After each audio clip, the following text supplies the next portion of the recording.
আসসালামু আলাইকুম। আজকে আমি এই নেক ডিজাইনটা করে দেখাবো। তো প্রথমে আমি একটা পেস্টিং নিয়ে নিয়েছি। এটা হচ্ছে পেপার পেস্টিং। আমি প্রথমে পিন আপটা করে নেব, তারপরে সুন্দর করে সমান করে কাটিং করে নিচ্ছি। এখন আমি গলার মাপ দেওয়ার জন্য 3 ইঞ্চিতে দাগ কেটে নিলাম। তারপরে হচ্ছে 6 ইঞ্চিতে দাগ করে নিলাম।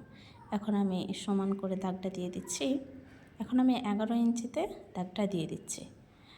তারপরে এই সমান করে দাগটা নিয়ে এক এক করে দাগ দিয়ে সমান করে দাগ দিয়ে তারপর নিচে 1 ইঞ্চি দাগ দিয়ে সুন্দর করে দাগটা কেটে নিয়ে গলার শেপ দিয়ে দিচ্ছি।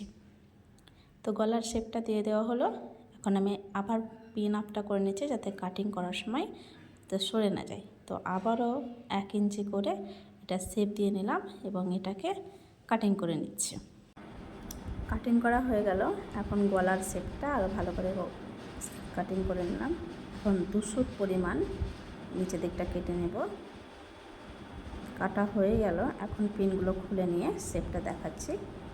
এই লাভ শেপটা দিয়েছিলাম আমি, লাভ শেপটা সুন্দরভাবে চলে এসেছে। এখন আমি 13 থেকে 15 ইঞ্চি মতো চওড়া একটা কাপড় নিয়ে নেব, আর লম্বা যতটুকু তোমরা পারো ততটুকু নিয়ে নেবা। তারপরে সমান সমান করে মাঝ বরাবর একটা দাগ দিয়ে নিলাম। এখন পেপার পেস্টিংটাকে গলার যে কাটিং সেটাকে প্রেস করে নিচ্ছি। এখন কাটিং করে নেব। 1/2 ইঞ্চি করে কাপড় রেখে এখন কাটিং করে নিচ্ছি। কাটিং হয়ে গেলে এখন আমি ছোট ছোট করে কাট করে নিচ্ছি। ওখানে দোমড়ানোটা সুবিধা হবে তার জন্য কাটিং করে নিলাম। এখন আমি একটু একটু করে জল দিয়ে আমি প্রেস করে নিচ্ছি। সুন্দর করে পুরোটা প্রেস করে নেব। এখন প্রেস করার প্রায় কাছাকাছি। এখন আমি এটা আবারও একটু একটু করে জল দিয়ে প্রেস করে নিচ্ছি। প্রেস করা হয়ে গেল। এখন আমি উল্টো দিকটা ভালো করে প্রেস করে নিচ্ছি। এখন আমি এটা চুড়িদার কাপড়ে বসিয়ে সেলাই করব।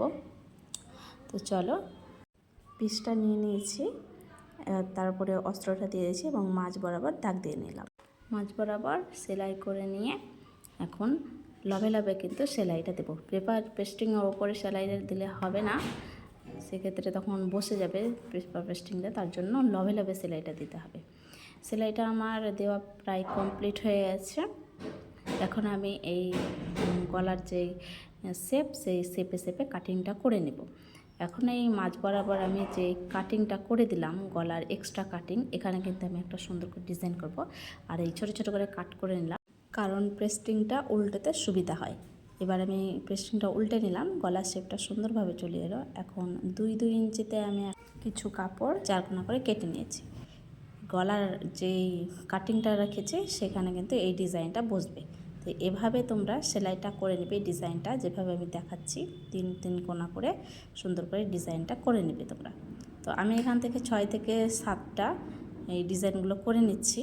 এটা কিন্তু গলার যে কাটাটা দেখালাম বুকে, সেই বুকের কাটাতেই এই ডিজাইনটা বসবে। তো এখন আমি এগুলোকে সব আলাদা আলাদা করে কেটে নিচ্ছি। এবার এই বুকের যে কাটাটা দেখছো মাঝে, সেই কাটাটাতে কিন্তু আমি এই ডিজাইনগুলো বসাবো। এখন গলার এই লবে লবে সেলাইটা দিয়ে দিচ্ছি। সেলাইটা সুন্দর করে একদম লবে লবেই দিতে হবে। তারপরে এখন আমি ওই ডিজাইনগুলো কিন্তু একটা একটা করে বসাবো। তো এইভাবে সুন্দর করে বাঁদিকে বসিয়ে নিচ্ছি। এটা কিন্তু আমার প্রায় কমপ্লিট হয়ে গেল বসানো। এখানে কিন্তু পুঁথির কাজ হবে। তো লবে লবে আমি পুরোটা সেলাই দিয়ে নিচ্ছি সুন্দর করে। বুকের যে কাটা, সেই কাটার মাপ অনুযায়ী 4 ইঞ্চি চওড়া পরিমাণে একটা কাপড় নিয়ে নেব। সেই কাপড়টাকে ডবল ভাঁজ করে গলার পেছন দিকে বুকের কাটিংয়ে অ্যাটাচ করে নিতে হবে। তাহলে এতে কি হবে, এতে কিন্তু বুকের কাটাটা কিন্তু আর থাকবে না, সেটা জয়েন্ট হয়ে যাবে আর দেখতেও ভালো লাগবে ডিজাইনটা।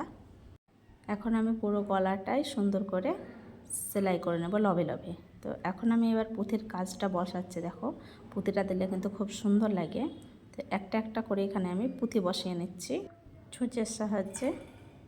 এই গলার ডিজাইনটা কিন্তু বেবির মায়েদেরও হয়, যেহেতু বেবিদের খাবার খেতে সুবিধা হয়। এখানে কাপড়টা না লাগালেই হবে।